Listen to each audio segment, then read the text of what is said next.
5.2 million Britons have just done something unprecedented in modern history, and now King Charles has just 48 hours to make a decision that could redefine the monarchy itself.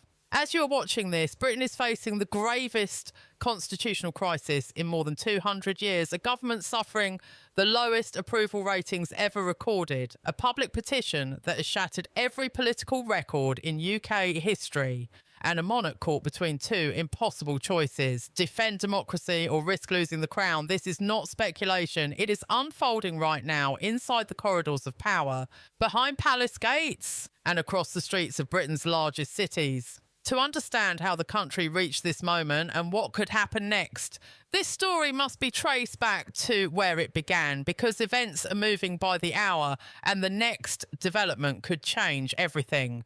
Just 3 weeks ago, it appeared to be routine political unrest. Approval ratings were slipping, ministers were under pressure, and Westminster was facing criticism. Nothing Britain had not seen before. Then came the spark. A petition appeared on Parliament's official website with a single direct demand: call immediate general elections.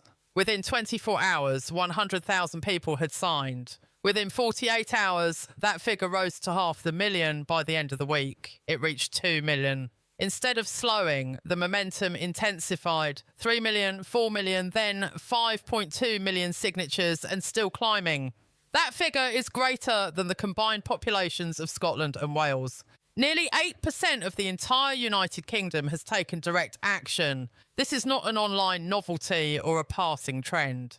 It is a nationwide expression of anger, a movement of such scale that no modern government can simply dismiss. Inside Downing Street, panic is said to be taking hold. Advisors describe an atmosphere that is increasingly bunker-like, with staff working 18-hour days in a race to contain a crisis that is rapidly slipping beyond control. The Prime Minister's approval rating has collapsed to just 18%, the lowest recorded for any UK leader in modern history. Lower than during the Brexit paralysis, lower than during the expenses scandal, and lower than anything seen before. Yet one figure eclipses all others. 73% of the public now believe the government has lost the right to govern. Nearly 3 out of 4 citizens are effectively declaring their own government illegitimate. This is not a dip in popularity, it is a collapse of legitimacy. What makes this crisis different from all others is the role of the internet and social media, and the scale is extraordinary. The elections hashtag has trended worldwide for 8 consecutive days, generating more than 2 billion impressions.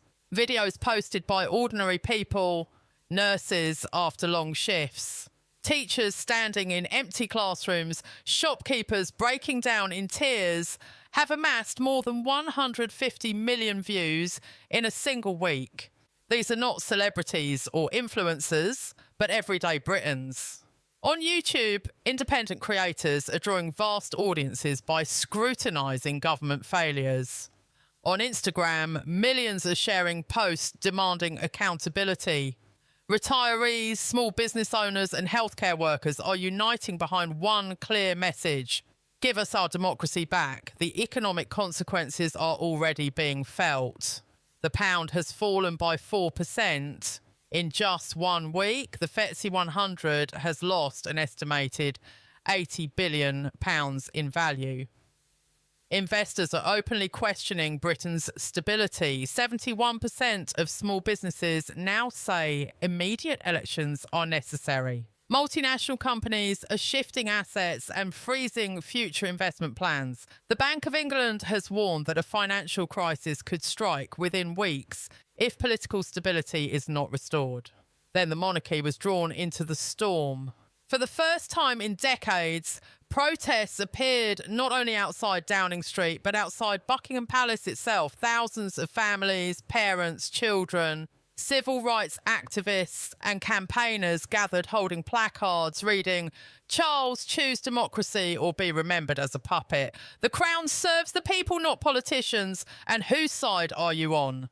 Those images spread rapidly around the world. King Charles's approval rating has since fallen below 50% for the first time since his coronation.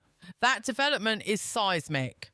The monarchy survives on public trust, and without it, the crown loses its meaning.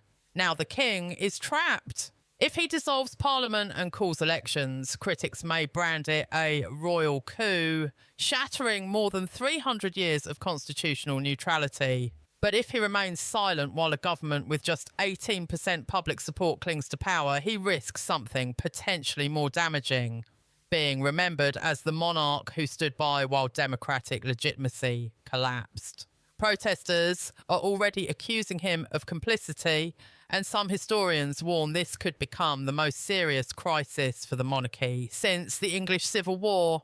Behind closed doors, King Charles is seeking counsel from former prime ministers, senior legal authorities, and constitutional scholars. Reports confirm private discussions with John Major, Tony Blair, and Lord Butler. Yet even they are said to acknowledge a stark reality: there is no clear precedent. This is entirely uncharted territory. Within the palace itself, advisors are deeply divided. Younger voices argue that neutrality in the face of democratic collapse is no longer defensible, while traditionalists warn that any intervention would undermine the very foundation of the crown. One misstep, they caution, could undo centuries of continuity. International pressure is also intensifying. Germany's Chancellor has issued a direct warning to the king. France has postponed official visits, citing instability. The White House has called for accountability, and NATO has requested briefings. The world is watching closely. In Westminster, preparations are underway for a vote of no confidence, which the government is widely expected to lose. Under normal circumstances, that would lead to resignation and fresh elections. However, there are reports that the Prime Minister may refuse to step down, dismissing the result as capitulation to mob pressure.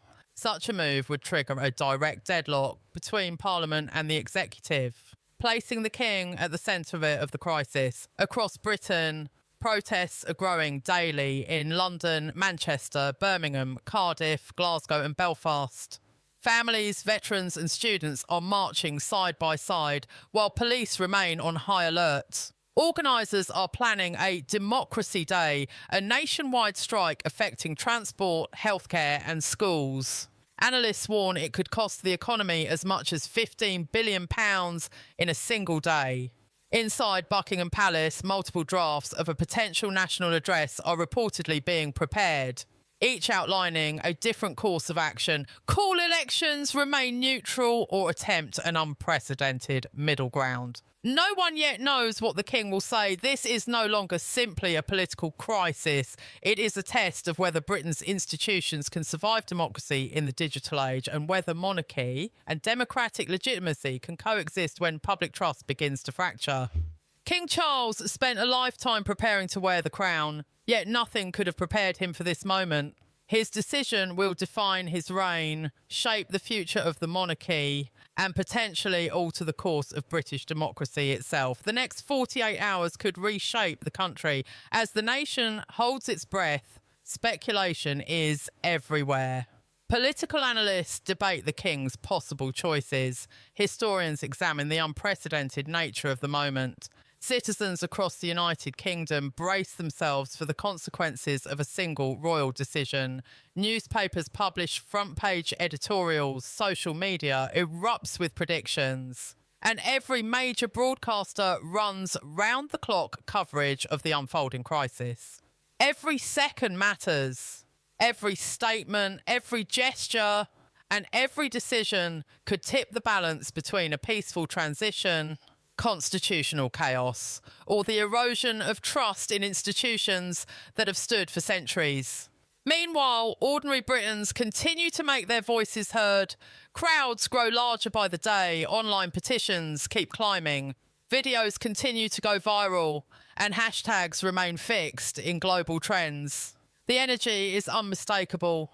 This is a people-driven movement unlike anything seen in modern British history. A clear demonstration of how digital connection can reshape democracy in real time. Economists warn that markets remain on edge, businesses are uneasy, and the nation's economic stability is balanced on a knife edge. Inside Buckingham Palace, tension has reached its peak. King Charles continues to consult quietly with advisors, weighing legal precedent, constitutional duty, and the moral responsibility of safeguarding democratic legitimacy. Every option carries profound risk. Acting decisively could be framed as political interference, while remaining silent could allow a government with almost no public support to continue governing. And the clock is still ticking. Just 48 hours now separate stability from chaos. Across the country, schools, hospitals and businesses are bracing for possible strikes and nationwide disruption. Citizens, united by concern and hope, are preparing to demand accountability and action from both government and Crown. The era of passive governance, many argue, is over. International attention remains fixed on Britain as allies, rivals and global media await the outcome. King Charles's decision will not only shape British history, it may set a precedent for how constitutional monarchies engage with democracy in the digital age. This moment is historic.